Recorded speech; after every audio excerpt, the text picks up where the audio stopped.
It's the first Friday of the month, which means that it's time for the next episode of Finally Friday, bringing you insights and discussions from around the world, focusing on experimental archaeology, ancient technology, archaeological open-air museums, and interpretation. Hello and welcome to Finally Friday. My name is Mathilde Siebrecht, and today I am joined by two specialists from our EXARC community who will be talking to us about the brand new Support Ukraine Network initiative founded by EXARC and the Year Centre. Dr Aimée Little is a senior lecturer in early prehistory, material culture and experimental archaeology at the University of York in the UK and director of the York Experimental Archaeological Research Centre, or YEAR. Alongside her archaeological research, she has always been an advocate for diversity and inclusivity, and it was her who first approached EXARC with an initial idea for the Support Ukraine network. Yarema Ivantsiv is a Ukrainian reenactor with a background in tourism and historic preservation. He is the director of the NGO Chorna Galinch, which is an organization uniting reenactors, historians, and artists through museums, historic sites, and organized events. Through his work, he aims to inspire interest in national history, the preservation and restoration of historical and cultural monuments, the revival of crafts, folk crafts, and national culture. Welcome to you both. Thank you so much for joining me. I have just a very quick question to start you off. Both of you, of course, are very heavily involved with experimental archaeology. And as this is a podcast about experimental archaeology, I just wanted to ask, how big of an impact do you think experimental archaeology has on concepts like, for example, cultural identity? So perhaps, Yarema, do you want to start us off? Yes, of course. Thank you for inviting me to the podcast. About this question, I think that experimental archaeology has a very big potential to influence on cultural identity, but it depends who interprets information and submits it. Opportunity to touch the process that took place hundreds or even thousands of years ago gives empathy and very strong emotional feeling. When you research the history of your region, you feel like you touch something very close but unknown, your identity. The gained empirical experience allows you to convey emotions to other people and also influence their attitude to cultural heritage and history. I took part in a few exciting experiments. As an example, I want to recall the moment when I spent the night with my wife and 4 children in a reconstructed Slavic dwelling in the 10th century in Plisnesko Skansen. We cooked dinner on a stone stove, just like the inhabitants of the settlement 1,000 years ago. After that, we went to sleep on a sunbed made of hay, and during the night there was a very heavy rain. I was worried that the reed roof that had just been completed would leak. Everything went well, all remained dry.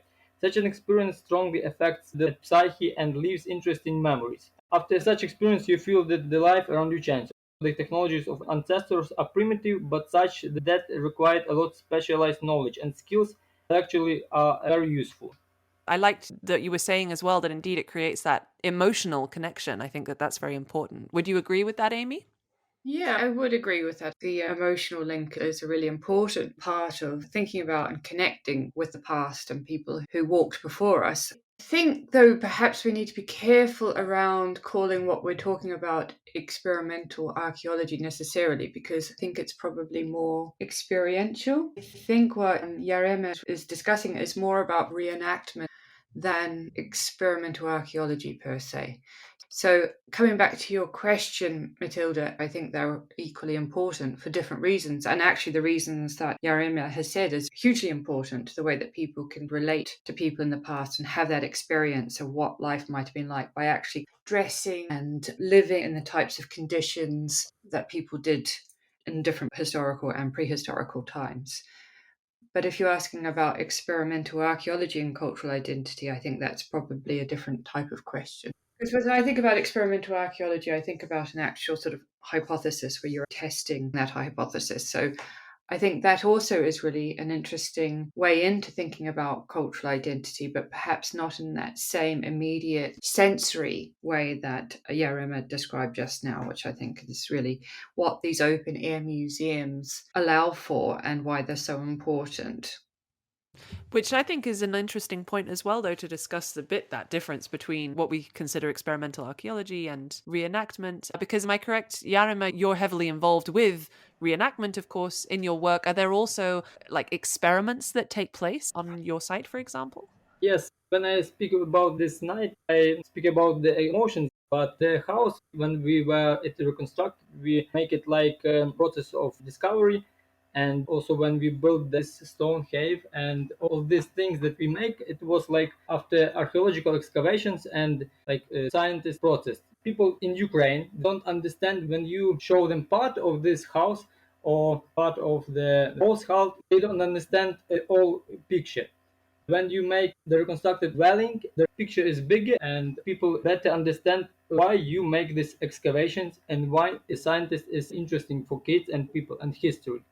You understand better the ancestors and why they use such technologies. It's like a chain of experiments and work that can tell people what you mean. And this is important. That's a really powerful connection between, I guess, people who you would describe more as scientists, perhaps working in the universities, and then people like yourself and the people that work at your center who have a lot of knowledge about traditional crafting, etc. How does it work at your center? Do you work with local universities? The scientists you talk about, where are they coming from? Experimental archaeology in Ukraine, it's not like science. There is no lectures or people who can speak about this. Only reenactments and the people who are volunteers, they make it. I have experience when I go to the University of Ivan Franko, to a Cathedral of Archaeological and History, and tell students about all these things that we make. Also, it's not like pure experimental archaeology, it's like reenactment and part of experimental archaeology. In Ukraine, it's like a hobby for most people. It's not like science for now. But in future, it will be science, and I want to work with students and involve them to this team. We live in the Stone Age if we speak about experimental archaeology, I think, but we can develop. I'm not saying that what you have to do has to be more scientific, but what I think is important is that people like yourself that are really heavily involved in reenactment with these open air museums have massive amount of knowledge from the types of activities and work that you do. You're able to demonstrate a whole range of different technologies and skill sets, but normally that is limited to the people who come and visit or stay in these centres and open air museums. And it would be fantastic if more of the work that you were doing was reaching a bigger audience. It would be great if some of that work could get published in, more sort of scientific or general kind of book articles. So that's why I think it'd be a really important thing to progress that side of things and for perhaps universities and open air museums to have more interaction, because I think we could both learn from each other more. Yes, of course, we plan that. And for now, after we make this initiative, son, my colleague Alexei Zaremba, he is the director of the Open Air Museum, and we plan to have a conference and discuss all these questions we put in our plan for the conference and speak about that. I know a lot of friends that have information, they have knowledge, but like you say, they didn't put it to the public. We haven't some journals or video even for YouTube. We have a lot of work, but it's not the modern way. We want to use technology and knowledge that you have. Thank you that you want to help and support us in this opportunity and initiative. I'm interested in where you got all your knowledge from. Who taught you, and how long did it take you, and how did you learn all these amazing skills, and the people around you who are also clearly excellent craft specialists? Are you learning it from each other? Where do you get your skills from? Some skills I learned in the village or from my grandpas, and some people I learned about it when they read books. Some of my friends are from the Academy of Arts and they have some knowledge about the work with wood or stone. I learned about it and heard in the internet. Also, I find the site of EXARC and see how people in Western Europe work in open air museums, how they show this to the public, and we work with it and want to develop and make it better. We understand that this is not only a hobby when you do reenactment, it's your history of your nation, and it's very important. Some people, when I speak with them, also scientists or cultural experts, they say this is an interesting way to express thoughts and make history. Sort of come alive, isn't it? Yes, This is not a simple way, but I know that this is the right way, and only this can give us a visualization of our culture. This has always been important in Ukraine, hasn't it? So, how do you think that this is going to change or become even more important, perhaps, with the war and after the war? How is it affecting you and the way that people reenact and the way that people perhaps are more attracted to open air museums and making that connection with Ukrainian history? Yes, when Russian invaded Ukraine 8 years ago, many people think about why it is so. After the invasion of 24 February, almost the whole country think that war with Russia is not normal. After all these cruel things that they did on the east of our country and south, people understand that first when the Russian army came to the city, they killed militaries. After militaries, they killed people who work in schools, in universities. They killed workers from museums and stole museum artifacts. We have a lot of problem with Russians in our history. 100 or 200 years ago, they did the same. They stole artifacts from Ukraine. These cruel acts and actions of the Russians make people understand what is important. When they demolish the museum, people understand that this is important. The language is important and the culture. Yes, I understand. Sort of strengthens that link to heritage and identity and history and thinking about who you are as Ukrainians.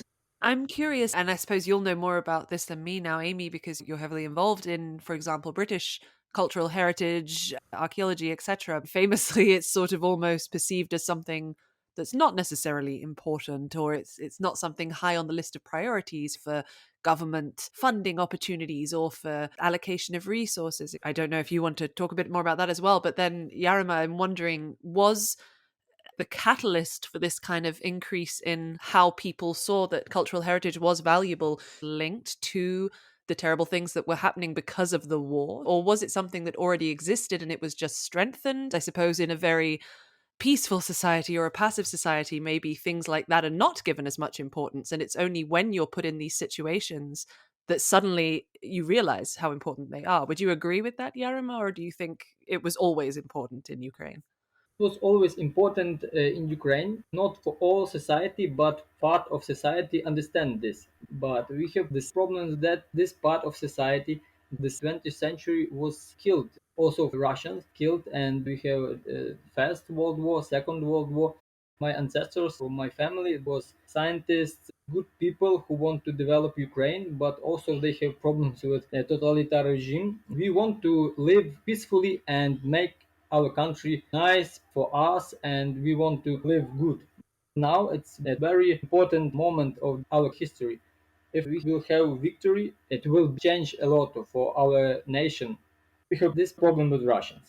If we haven't this problem, it will be easier, and I think we will be in European society, our whole country, not like a part, and we didn't know what you do in UK or in the Netherlands. It's interesting thinking about reenactment and what people reenact and who they reenact, because often I find that reenactment or reenactors are quite selective about what parts of history they are reenacting and the kind of figures they're reenacting. So I'm just wondering whether or not the conflict in Ukraine, how that might play out as part of future reenactments. And do you think that reenactment is an important way of also facing some of the traumas experienced through war? In Ukraine, there is reenactment only 20 years. It's not like a big society of these people. Mostly they do reenactment of the Viking Age, England, Flandria, sometimes Italy, and some of them do reenactment of Slavic or Ivan Rus or Cossacks, 16th, 17th century. If we can develop the reenactment with experimental archaeology on the base of our museums and open air museums, it will have future. If we don't work with that and don't make it better and more understandable for us and for Ukrainian society, they don't have a future, this reenactment. Something that amazed me, and I think probably will be of interest to listeners as well, was you said that you have school children that have been relocated from the war zone who are coming to your open air museum, and I guess other places as well, similar. Could you talk about what sorts of places are still open in Ukraine and who are visiting them? How busy are these places and how important are they within the current war climate? This event was organized in the Tustan Historical Reserve near the Carpathian Mountains. In center and western part of Ukraine, museums are open and they have people and tourists come. Not all, maybe 30% of people that came another year, but they walk and people come to them. Museums in Lviv also have visitors, and castles that walk also have visitors. So there are still several heritage sites which are open for visitors. Yes, yes. And of course, these are local Ukrainian people, but actually, you're also having school groups and children who have been relocated from the east. Yes, these people from Mariupol and Severodonetsk were in the Tustan. These kids have some psychical problems after all this horror in the war zone, and they came to Tustan a few times. They love to spend time there and also with us, and we speak with them, play also, speak about history, give them motivation to know their cultural identity. Also, they do some crafts, wood, clay, or cook medieval dishes with us, and they love it. And I think it's important for them, for their health. For their well-being. Yeah, I have a project on that as well, and I can see that there is real human value in those sorts of interactions, and that craft is a very powerful tool for talking through some difficult situations and for breaking down social barriers and for engaging people and getting people to think about their history and their heritage. I can very much see that that is a very positive thing to do.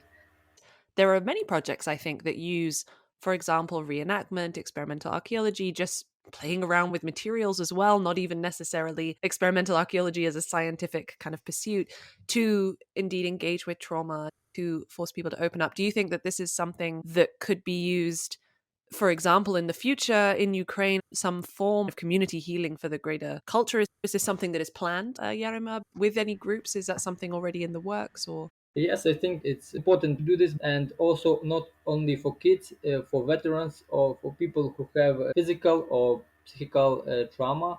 It's important for them, and also that they are needed for society to understand them and to understand us, because I have experience with reenactment in sword fighting and tournaments, things like that. And sometimes I speak with the militaries and we speak about war history, war now and in medieval times, and it is interesting because there are same things. Also, we can make like mind bridges in the past and for now and in the future, and speak about themes that are important for people, about history, about cultural identity, like food, crafts, war, place, different kinds of toys, even. It's a perspective of the future in Ukraine.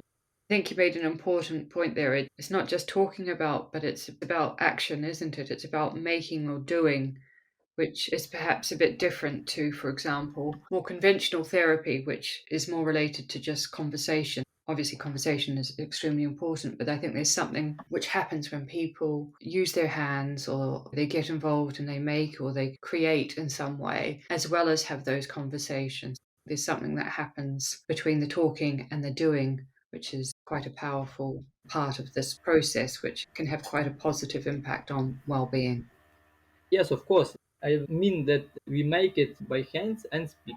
Project that I've just got funded isn't specifically intended to be for Ukraine, but obviously, if we are successful with the project, and I am not a health scientist, so I don't claim to have any kind of insights or knowledge of what the results of this are going to be, and we actually have to run the experiments before we get any data. But if it is successful, then certainly I would love to talk to Yarema more and perhaps collaborate in the future, thinking about how we can work and tackle some of the things that Yarema has just talked about. We haven't really talked about what is going to happen after the war, and Yarema's point about the returned servicemen and women and how they will be profoundly affected, I think is a really important one, and perhaps there is scope there, and is another reason that we're looking to support Ukrainian experimental archaeologists, open air museums, and craft specialists, because I think that they do play a really important role in the post war recovery of society in Ukraine.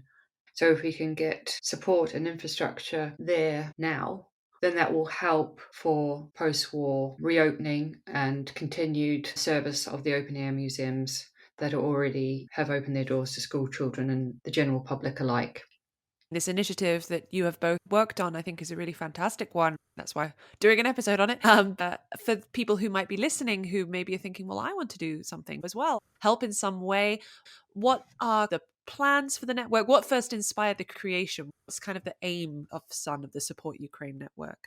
Well, I was contacted through the Year Centre Facebook page by a couple of people who are still based in Ukraine. One was a PhD student who was attempting to continue his studies and was actually just looking for some information, some support, because of course his research network has been affected deeply by the war. And I thought, hang on a second, I hadn't really even sort of considered this, that in Ukraine there are still people who are continuing to work in this field. People like Yarema, whose open air museum continues.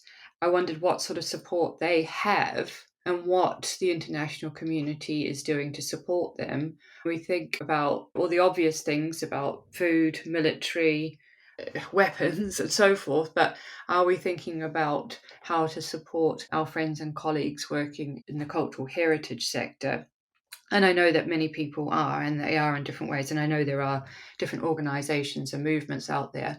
But in terms of what EXARC does, I thought that this was a great opportunity for us to reach out and do something as an international community to try and support in whatever way we can the continued running and the future running of open-air museums, and to support craft specialists and experimental archaeologists in Ukraine, and also those who have escaped Ukraine. So how can we best, as an experimental archaeological community, come together and support colleagues in Ukraine?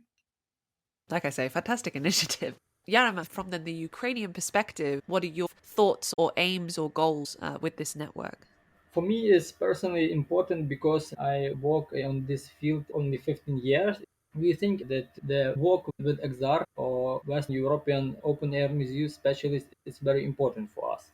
We have a lot of interesting themes for the future of our open air museums, and we want to find some ways to develop, make it more understandable for Ukrainian people. The goals, I think, the first, it's knowledge, speaking with specialists from Europe, from big open air museums.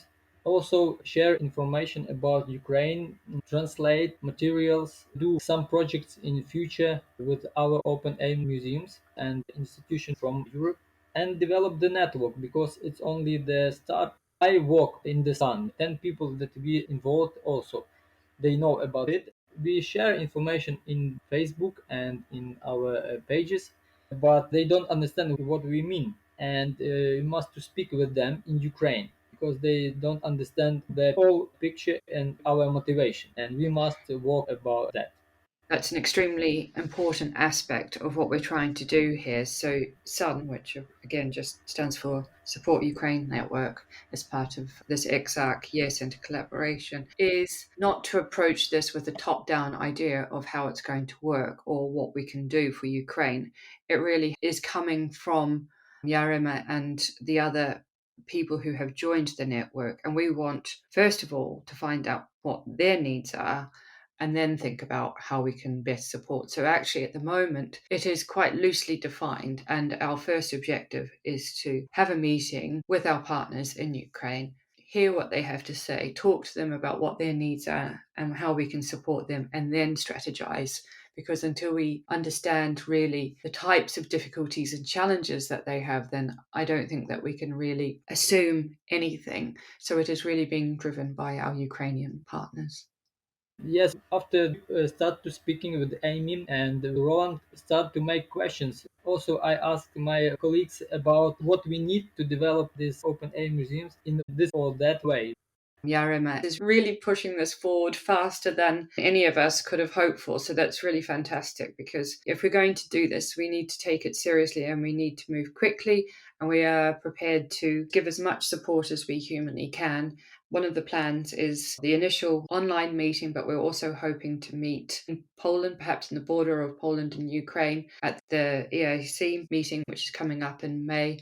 And so this is really a continuous conversation, but it really helps to have Yarema coming at it with so much motivation and drive and pushing things forward, because it is important that we get this up and running soon so that we can be of most benefit now, but also be prepared for when the war ends and these places really do open up to the public. And I think they are going to be extremely important focal points for people to come to and to think about Ukrainian history and prehistory and cultural identity, especially in that post-war period. It's very important for us. People from Ukraine, they need motivation, and you give this motivation, I think. They heard that people from Netherlands and from UK want to help support Ukrainians. They think, oh, it's something not real, but it's motivate for me also and for my colleagues. I think we can do a lot of nice and interesting work, and after victory we also want to work in projects and meet offline with people from Europe. Which I think leads us nicely into the final question of the podcast. So we've sort of discussed a bit future plans and ideas, and you both already mentioned this a little bit, but perhaps just to end things off. So how specifically can listeners who are listening in now or other members of the EXARC community help, do you think, to make a difference in regards to all of the points that have been discussed today? Amy, perhaps you'd like to start us off? Sure. So, as the article on the EXARC website says, we're really specifically looking for people who perhaps have experience of working in an open air museum, whatever that role might have been. But management is particularly useful because we're looking to partner up Ukrainian open air museums with international open air museums so that we have a kind of a twinning situation where the mentorship is one-to-one to be most useful, so that the Ukrainian partner has an opportunity to have lots of sorts of informal conversations and troubleshoot and get best practice support from the non-Ukrainian international twin or partner. So that is one particular way. The other way is if you have particular craft specialism, do you work as a reenactor? Are you wanting to provide support that way? Because it sounds like within Ukraine, this is a thriving community as well. So people who have expertise there in reenactment and craft specialization, or whether it be historical periods or prehistoric periods, we're interested in hearing from you. We're also interested in people who have more of a sort of a scientific background, perhaps, as Yarema described it, who have written about experimental archaeology and the process and what it is, are prepared to share PDFs about best practice. We are also interested in people who have language skills, who can translate from Ukrainian to English and English into Ukrainian and can help us translate during online meetings, but also perhaps contribute to some of the translation of more academic texts and other types of education resources that we are trying to get together for Ukraine. And when I talk about education resources, that is another area that we'd be interested in help with. So if you are in a position where you are able to create education resources, thinking about different age brackets, so from primary age children right through to people studying for PhDs, etc., and have the ability to get some of your resources translated into English, from English into Ukrainian, or whatever language it is that the primary language is into Ukrainian, we would also be interested in hearing from you. So those would be the main areas of support that we're looking for at the moment. That sounds great. I hope people were noting that down. A nice, very nice list. Yarema, would you like to add anything to that? I think that after the victory, if somebody wants to come to Ukraine, to our open air museums, to meet with us, it will be very good. And in March, we will have a conference, the first experimental archaeology conference in Ukraine. And maybe somebody wants to participate online with some team or speak or give information. It's also appreciated, and we will be very glad. I'll definitely be online for that. Thank you. I was about to say, I'll try and be there as well. It sounds great. For now, we make informed list and want to see who from Ukraine will take part in the conference. We don't know really, but we want to make it good and make it high quality. I speak with Roland, and I want to make it like you make it with your experience. We'll be glad when you participate. For now, it's 23rd, 24th March, 2 days. Once the details are finalized, EXARC will definitely be happy to share and participate in helping with organization as well. Thank you very, very much, both Aimée and Yarema, for joining us today and sharing all of your experiences and expertise and feelings on this subject. I think it is a very emotional subject. So I really appreciate that you both spent the time to talk to me today. I'm very excited to watch how the network develops, and I wish you both all of the best in this amazing initiative. I'm sure we'll see great things emerge. So thank you very much both for joining. Could I just say that I just wanted to acknowledge that it is a very emotional subject, and just to send our thoughts to Yarema and his family and everyone in Ukraine, because we're all thinking of you and just wanting to do whatever we can in whatever way we can to support you. Thank you, Amy. I really, really like you all, because I want to say once more, it's important for me to do this because I'm not on the front line and not fighting for now. My friends, colleagues are on the front line and they are on war now. For me, this is very important because I think it is my duty to my motherland and to Ukraine. I fight on the cultural front. I think like that. Very well said, I think, from Yes. both of you. Thank you very much. And thank you to everyone else as well for listening to this episode of Finally Friday by EXARC. I hope that it inspired you. If you have any ideas or suggestions, or just want to join in with all of the excellent suggestions from our speakers today for the Support Ukraine Network, please do contact us. There is links on our website, www.exarc.net. You will be able to find the network through there. And as always, if you would just like to become more involved with EXARC in general, you can become a member. You can also support EXARC in its endeavors, such as this fantastic network, by making small PayPal donations through the website. All of this information you can find online. Join us next month for another episode of Finally Friday and learn more all about the world of experimental archaeology, ancient technology, archaeological open-air museums, and interpretation. Don't forget to follow the show through exarc.net and our associated social media channels. See you soon!